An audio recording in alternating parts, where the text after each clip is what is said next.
Good day everyone. Today's lesson will be about construction and management simulations. At the end of this lesson, you will be able to learn about the following: definition of construction and management simulations, gameplay of construction and management simulations, unique actions and challenges of construction and management simulations, and pure business simulations. What are construction and management simulations? Construction and management simulations are games about processes. The player's goal is not to defeat an enemy but to build something within the context of an ongoing process. CMSs typically include both a free-form construction mode which the player can build things in any way, and pre-built scenarios for the player to manage. Game features. In a CMS, it's not as easy to define the player's role because that role seldom corresponds to an actual activity in real life. The desire to create is in the heart of all CMS players. To design a good construction and management simulation, understand that desire. Unlike most other genres, CMSs usually don't include progression from level to level or a story of any kind. In fact, many CMSs don't necessarily end at all. As long as the player avoids the loss condition, typically bankruptcy, the game can go on forever. The majority of CMSs are games of indirect control. The game simulates a process that the player can alter only in limited ways, and the player learns by trial and error how the changes affect the functioning of the process. Games in which construction is the primary activity tend to use the purchase and place mechanism. Games in which the player alternates between construction and management modes are more likely to use the plan and build mechanism. In addition to letting your players construct things, you might need to give them a way to demolish things. You should consider whether you want demolition to cost something, cost nothing, or actually earn money. A good many CMSs do not provide any victory condition. These games might provide a loss condition like the total depletion of resources or bankruptcy.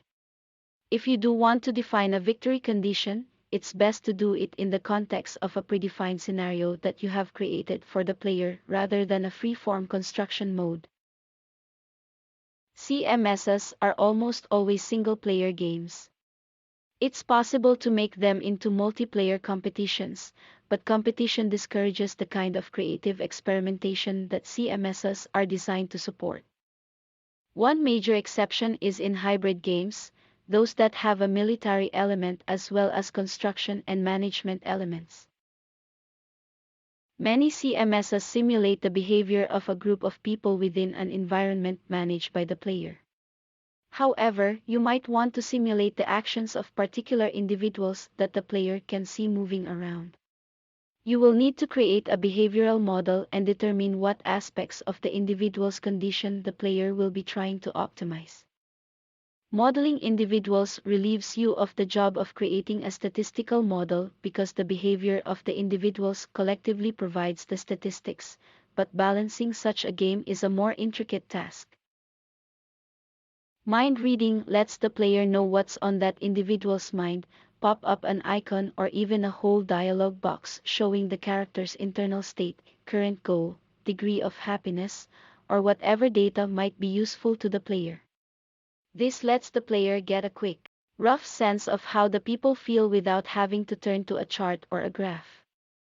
Another tool commonly found in CMSs is the advisor, a game character who pops up from time to time and gives the player advice. By creating an advisor, you can warn the player of problem conditions wherever they occur. To design an advisor, define both the local and the global problems that you think are important to let the player know about and then set the threshold levels at which the advisor will pop up. You should also make it possible for the player to turn off the advisor or to consult it only when he wants to. Pure business simulations allow players to construct only financial fortunes, not visible worlds. Most of the challenges of designing a pure business simulation are the same as for any other management simulation. You must devise an economy and mechanisms for manipulating it. As the designer, you need to work closely with the art director to make the essentially numeric nature of the gameplay as lively as possible. The Civilization, Dungeon Keeper, and Settler series are all hybrid games, each one a cross between a CMS and a war game. In addition to their economic challenges, all feature exploration and conflict challenges. If you're going to design a hybrid game, design the economic simulation first and then add the other elements afterward. Because the other aspects of the game usually depend on the underlying economy, a mistake in the economic design can easily ruin the rest of the game. Core mechanics. In many CMSs, the primary resource is money. Money is usually treated as an intangible resource, it is seldom seen in physical form. People are the other major resource in most CMSs. They are above all a source of tax money or labor.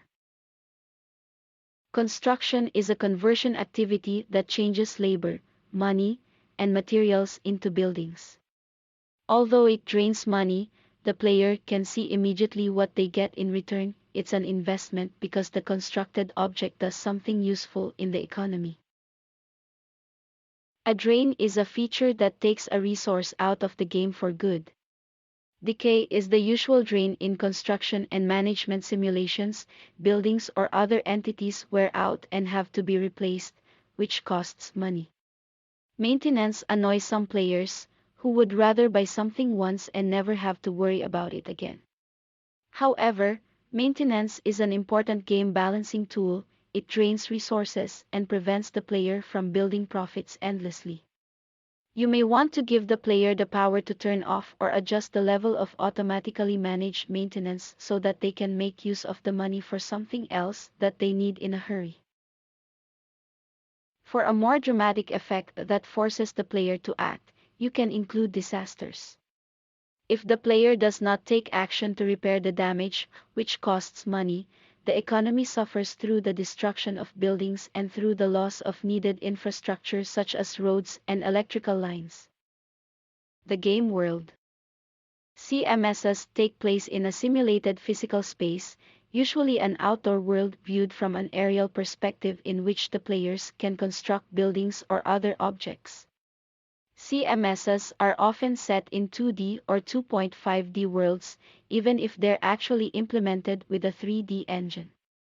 CMSs remove the third dimension so that the player can concentrate on planning without worrying about the exact details. The presentation layer. The player is almost always multi-present in a CMS because they need to see what is happening all over the game world. Players do like to see what the worlds they're building look like from the inside, so games sometimes implement a walkthrough mode that lets players walk around the world in a first-person perspective. Walkthrough mode is entertaining and the player will enjoy it, but the primary interaction model in a CMS needs to be multi-present. Most CMSs simulate a process taking place over a land area.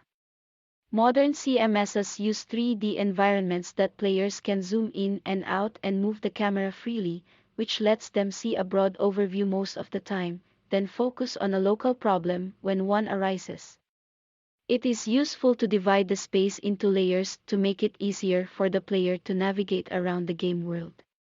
It's also helpful to provide a button that returns the camera instantly to a default perspective so that the player can reorient themselves if they get lost. The user interfaces can be more computer-like, using pull-down menus and rows of buttons along the edges of the screen. CMS games emphasize convenience over verisimilitude. You should display the most important scalar variables, single-value variables, on the screen at all times. These tools allow the player to quickly locate trouble spots and to respond. These kinds of map overlays should not be snapshots that freeze a moment in time, but rather they should be continuously updated by the simulation. Summary. Construction and management games are about processes.